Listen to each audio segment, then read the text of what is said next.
Running and operating a restaurant is freaking tough. It's hard. So that's why it's important to make the easy things easy, make the simple things simple. But the problem is a lot of restaurant owners, operators, leaders, GMs, managers, director of operations don't focus on trying to simplify. And so we have big picture, big theory, and want to solve these things, but instead what we need to do is start from the bottom and work way up to the top and go for the low-hanging fruit. I want to show you how to focus on that because there's an important number to understand going into 2026 as we go into this year and beyond, right? 35. That number is so important. 35. 35 is a number, the percentage of how much costs to run a restaurant since 2020. It's gone up by 35%. That's insane. And we all know where that's coming from, right? It's coming from the bottom line. And our bottom line is always margin thin, right? And even if we're doing well, doing successful, awesome, that's still a number that we want to pay attention to, right? Our job is not only to get guests to walk in the door, but it's also to maximize our profit lines, maximize our margin, maximize our cash inflow, like everything. We want to focus on all those things. We got to get people coming in, we got to maximize those numbers, and we got to make sure people are coming back. That is the goal. That is the trifecta of success in a restaurant. No matter how big your restaurant is, what group you're working with, what cuisine, QSR, fine dining, doesn't matter. Those are our goals. So every operator we've worked with over 350 groups worldwide, hospitality groups. We've assessed about 1,000 different businesses, and we've studied all the successful businesses, right? We try and find the blueprints and the success, because success always leaves clues. We try and find the trail that they leave. And so we've come up with a formula and a metric that's worked flawlessly. The problem is, it's simple, right? And that's a problem is because it's so simple, sometimes people don't believe in it. Operators tend to overcomplicate things by nature, right? They think things are much more complicated than they actually are. Simplification is key. You've seen this probably. You've worked in a corporate restaurant group or for a corporate restaurant group in that setting, and they give you a dossier like this, right? 100 pages, 150 pages. It's a huge dossier. Everyone needs to read it. It's an employee handbook. Now, I want to ask you this. Who watching this has ever read an employee handbook, the entire handbook, right?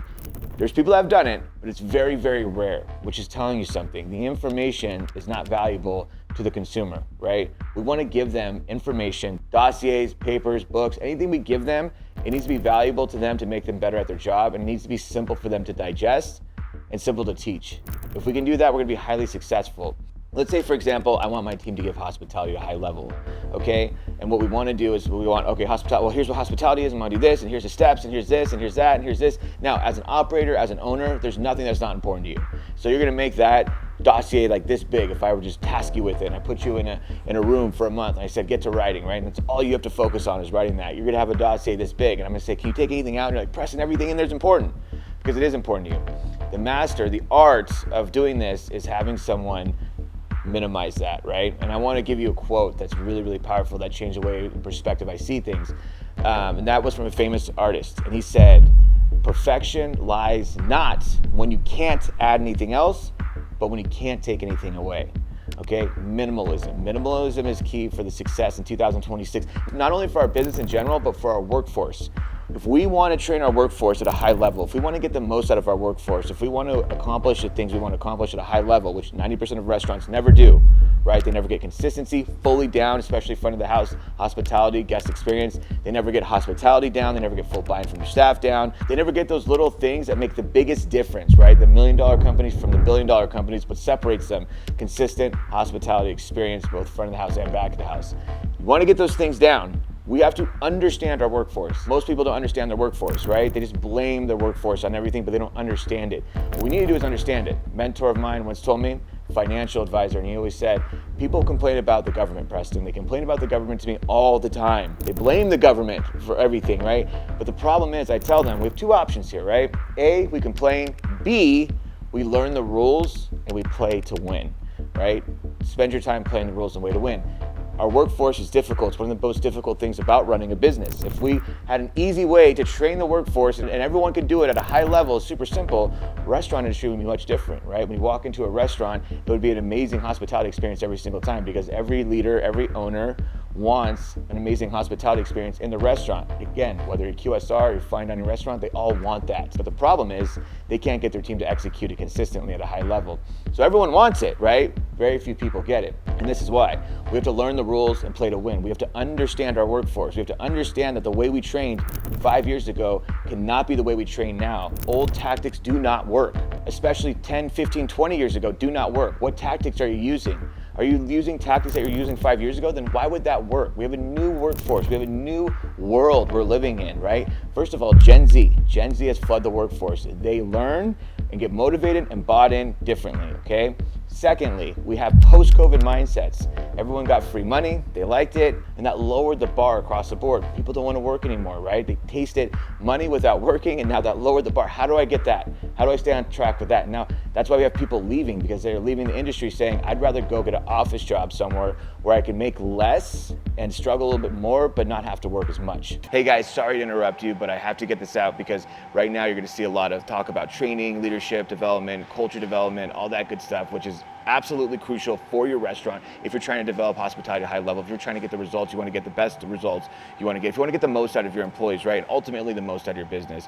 But you're going to hear a lot of talk about that and structure and systems and all this good stuff, and it might be a little bit overwhelming. Rest assured, I'm here to help, and I'm here to help for free. I'm actually hosting a live event where you can come in digitally and check it out, which I teach all these things, training systems, leadership, culture, all this good stuff. It's absolutely free. If you're interested, click the link down below. There's a bunch of downloadables and free tools and stuff like that that you get with it. Super, super intensive, but it's worth the work. And then we have AI. I don't know if you know this, but universities are actually lowering the reading standard to get into the universities. That's a fact, right? They did a study and professors said they're reading to their classrooms 40% more, as if they're in kindergarten, because of AI and other tools, obviously social media, but AI is changing the way people learn. It's changing the way people operate. We have to adapt and understand that. We have to see the problem before it becomes a problem and then adapt, right? We have to be able to see the iceberg and adjust, not wait till the iceberg gets right in front of us and hope we can adjust. So if you're operating, if you're saying, well, I'm gonna take tactics that a restaurant group, for example, doing really well, they've been doing this for the last 5, 10, 15 years. Yes, that's a system that they've already developed and they've already enacted, a culture that they've already have in their restaurant. That's gonna work for them now, right? They're gonna have to adapt too, but that's gonna work for them now. We can't just steal their blueprint. We have to create our own. You have to understand the workforce now for our workforce. So that's what we want to develop. Don't just fix the training, fix the concept, the focus, the vision of the training. Fix the structure of the training, right? It doesn't need more training, doesn't need better training, it needs different training, right? We need to be different. We need to understand what we're training, who we're training, why we're training. Just like your consumer. If you go into a market and everybody hates crawfish, right? But you love crawfish to chef and you start putting crawfish on the menu, no one orders the crawfish, all of a sudden no one's coming in, change the crawfish, right? Don't try and change the guests into convincing them that they like crawfish. That's not gonna work. You have to change the menu. So those are important things that we want to focus on and understand to give hospitality at a high level. So when you're an operator running a restaurant, we got to focus on like the low-hanging fruit and focus on the right things going into 2026. So understand one thing, with the cost of running a restaurant going up by 35% from 2020, that means that there are restaurants that are struggling, there are restaurants that are going out of business. Now here's the crazy part about our industry and something you should really understand, okay? We're in the only industry where that number keeps going up, margins keep getting smaller year over year over year over year, but more restaurants keep opening, more than ever, year over year over year over year. So competition gets more fierce and margins shrink. It's the only industry that's like that, right? It is brutal, okay? But that's where we become resilient. It's a time to adapt and be fierce and competitive and say, what is gonna make us stand out? And I'll tell you right now what's gonna make us stand out, that's hospitality. Giving the guests a hospitality experience because it's so freaking rare. Go into a restaurant yourself and tell me how often do you get legitimate hospitality consistently across the board. It's so freaking rare. That's what's gonna be the separator in 2026 and moving forward. You're gonna have these two different competitions, right? The 90% are gonna fit into this bucket where they're just giving transactional experiences, somewhat consistent transactional experiences with big smiles on their face, right? They're smiling the whole time, but it's still transactional. And then you're gonna have this group in the 10% that are giving a hospitality experience. And people are gonna flood there because another thing to consider, the cost of living has gone up 20% since 2020 as well, okay? So whether we're in a recession or not, on paper, it still mimics a recession because people just have less money to spend. That's all that means. They have less money to spend. Now that doesn't mean they're not going out to eat, that means they're going out to eat less.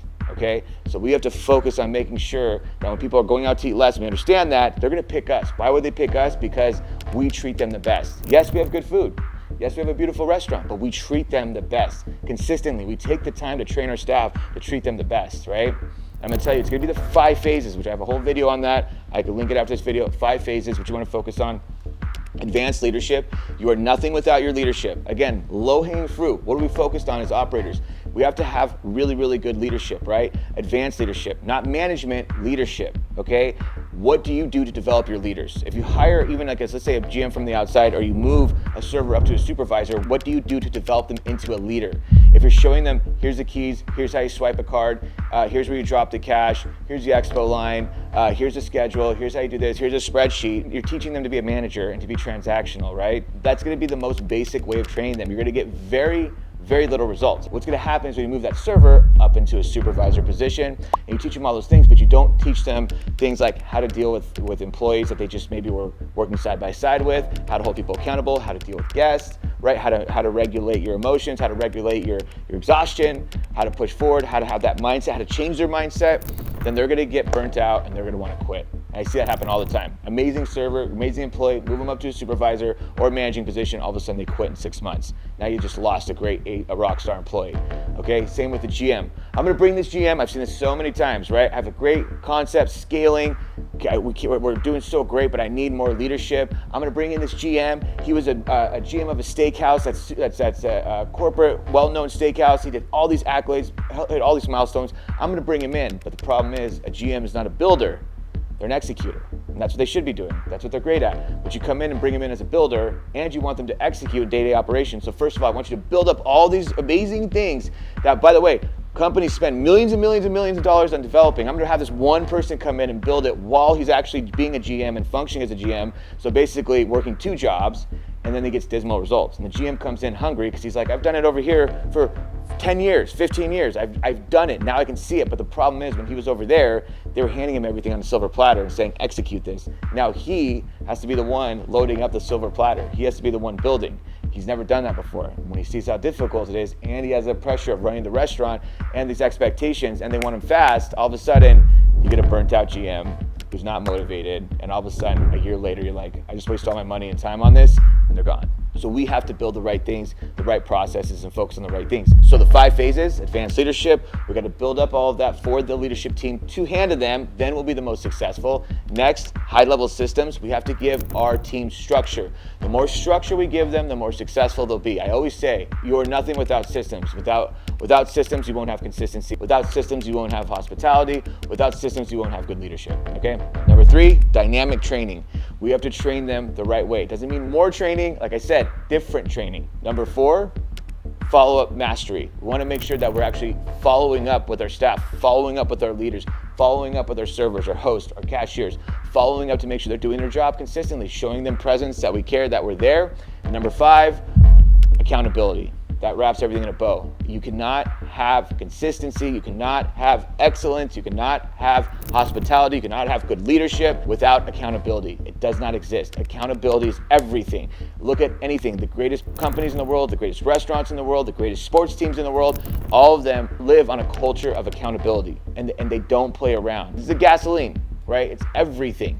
Without it, everything falls apart. Without it, you're just asking. Without it, you're going to get the most diminished results. To have accountability, you have to follow up, right? Because how can you hold someone accountable if you're not watching? The last thing you want to do is hold someone accountable when something goes wrong. That is the worst time to hold someone accountable, because that means something broke. That means a guest suffered. That means we lost loyalty. We lost retention, which means we lost profits, which means we lost money. And that's only when we caught it. Because that could have happened 20 times. We caught the 20th one. So we want to have follow-up first to have accountability. We want to follow up, make sure they're doing their things before it becomes a problem. But in order to be able to follow up, we have to train them. If we're not training them, we can't follow up. We can't hold someone accountable, for example, if we never trained them on something. We can't assume that they should have known, right? And then to have training, we have to have systems, because systems are going to be what delivers our training, okay? But to have systems executed the right way, we have to have advanced leadership. Advanced leadership is going to be key, crucial into doing that. So you need the 5 phases. They go up and they go down. They're all connected. It's one big piece. It's a well-oiled machine. It doesn't get more simple than that. We just got to focus on the right things. Right now, what I would say is a restaurant owner, operator, GM, director of operations, whatever it is, if you want to fix one of these things, if you want to deliver an ultimate hospitality experience, consistency, a culture of excellence, whatever it is you're trying to fix, you have to fix this machine, right? What's broken the most? And 9 times out of 10, I always tell people start out from the top and work your way down to the bottom. If you work your way down to the bottom and try and go to the top, it's going to be very difficult. Holding people accountable without follow-up, without training, without systems, that's very difficult. But if we fix our leadership first, And then we have our leadership fix our systems, and then the systems fix the training, and then we make sure the training sticks with the follow-up and the accountability. We're gonna be golden. Thank you so much for watching the video. I hope you enjoyed it and you got something out of it, right? But here's the thing, knowledge is not power. Everyone thinks it is. Knowledge with action is power. So if you heard something today, it resonated with you, and you wanna use it, take action. Number one, come up with a game plan, take action today. Today, starting today. Leave the computer, leave the phone, whatever it is, and go take action today. Otherwise, it's gonna be a big waste of your time. We don't want that, obviously. And also, if you need help, right? Training, systems, leadership, culture, hospitality development. I'm hosting a live event where I go over all that training. It comes with some cool downloads, some free tools. I want you to be successful. So if you're interested, click the link in the description.